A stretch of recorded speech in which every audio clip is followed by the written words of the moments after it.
I believe that every woman should have the right to decide what she wants to do with her life. In the same way, I also believe that the fundamental rights of men should not be taken away from them in the process of empowering women. Am I still a feminist? Hi guys, welcome to another episode of the Afro Millennial. In this episode, I'm going to discuss the concept of feminism. I will define feminism as the belief that all people, all genders should have equal rights and opportunities. That's a very simple definition. People have different definitions for what they believe feminism is. So let's go watch these videos and see what people think feminism is. A feminist is someone who believes in the power of a woman the same way they believe in the power of anyone else.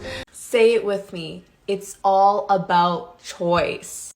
Feminism is supposed to empower women to lead a life that they choose to lead on their own terms. So in summary, what these videos are saying is that feminism stands for the social, political, and economic equality of all genders. So all is well and good, right? We have the definition of feminism. But no, there is disagreement on who a feminist is. So what is this disagreement? Let's watch this video and just set it as a basis for our discussion for today. I'm not a feminist. Oh, I am. I'm not a feminist. I can wear dresses and feel pretty. I'm a feminist and I wear dresses and skirts and pants or whatever makes me feel the most beautiful and confident. I'm not a feminist. I can actually cook. I'm a feminist. I can cook, but I'm not obligated to. I cook when I'm in the mood. You know who else can cook? My husband. But if neither of us have the energy or capacity one night, then we're serving frozen pizza. I'm not a feminist. I don't hate children. I'm a feminist and a mom and much more. I love my 2 children and I'm grateful to not be defined by them. I'm not a feminist. Thank you. I'm a feminist. Let's all just hold the door open for whoever comes in next. So growing up, I thought of feminism as the advocacy for women's rights. So the right to vote, the right to have financial independence or financial freedom, right to stand for political positions. If a woman wants to have those things, there should be no barriers between a woman and these things. So long as she wants to have them, there should be the opportunity to have them, right? So that's my idea of feminism. But what I'm seeing, the modern idea of feminism shifted, right? So it's more like being who you are, wearing what you want to wear, going where you want to go at the time you want to go to, and all that. Like the focus, I feel like the focus has shifted, right? And there's this disagreement among women as to who a feminist is. And that's the kind of disagreements that brought about that video we just watched. So the problem with this disagreement is that I feel like this kind of disagreement shifts the focus of feminism from basic things, fundamental rights, to other things that I wouldn't say are not important, but are not important for all women. It's like a group of women are taking over the movement and advocating for things that are beneficial to them.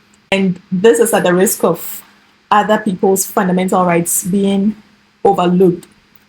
So the question is, where should we draw the line between being on the receiving end of discrimination or sexism in this case, and actually being the perpetrators of the same vice we are trying to advocate against or fight against? For example, should a woman get angry and exchange words or throw out harsh words to a man who opens the door for her?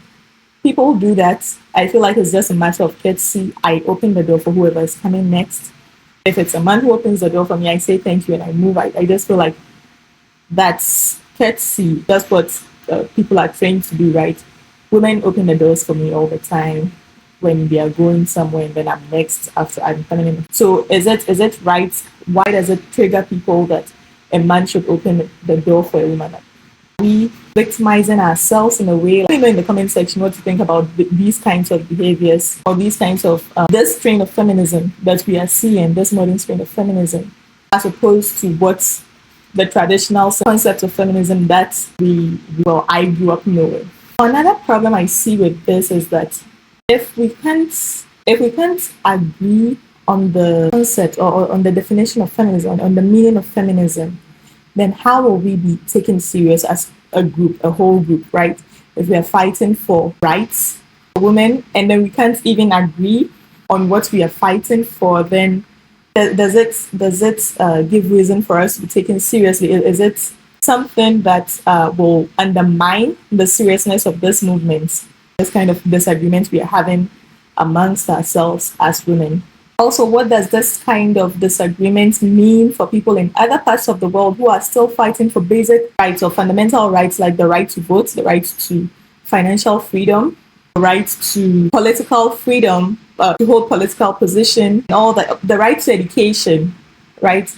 All these basic fundamental rights, which people in other parts of the world, let me just be specific, people in the West have overcome these challenges already. So they are moving on to other things that they think is the woman's problem. Right? Then there are women who are still fighting the early stages of discrimination, or if I can put it that way. So what does it mean for such women if people are shifting the meaning of feminism? Does it, let me know in the comment section how you think this is going to affect people in other parts of the world or in different parts of the world. So what's the solution to this problem, right? I wish I knew I had I wish I had a solution to this problem and I could just bring out solid points and just say, let's do that and then we move on.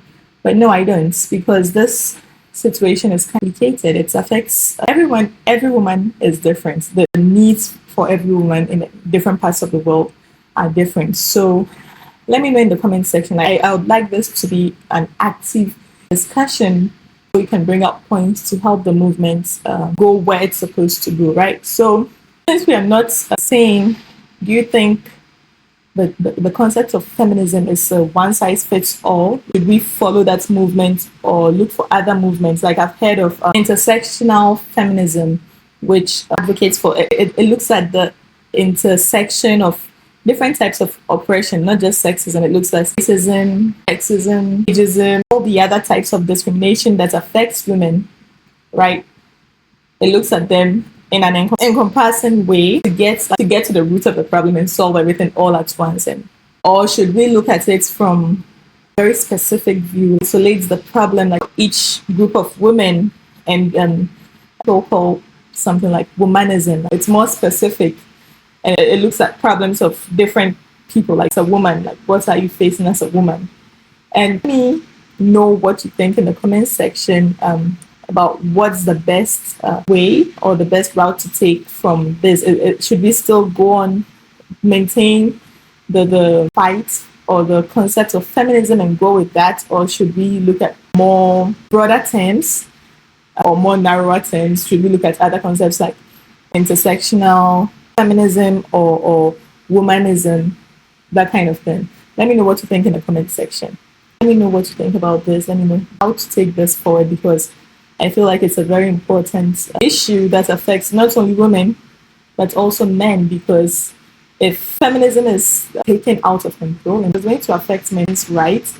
And we are seeing movements advocating for men's rights as well, right? So in society, what we are looking for is a balance. So what should be the best position to take to make sure that while we are advancing women's rights, we are not bringing down men or infringing on men's rights? Yes, so thank you for sticking around till the end. Come to the end of today's episode of the Afro Millennial. I hope you found this informative. I hope you found the discussion worthy of partaking in the comment section. And I look forward to seeing you in my next video. Thank you. Bye.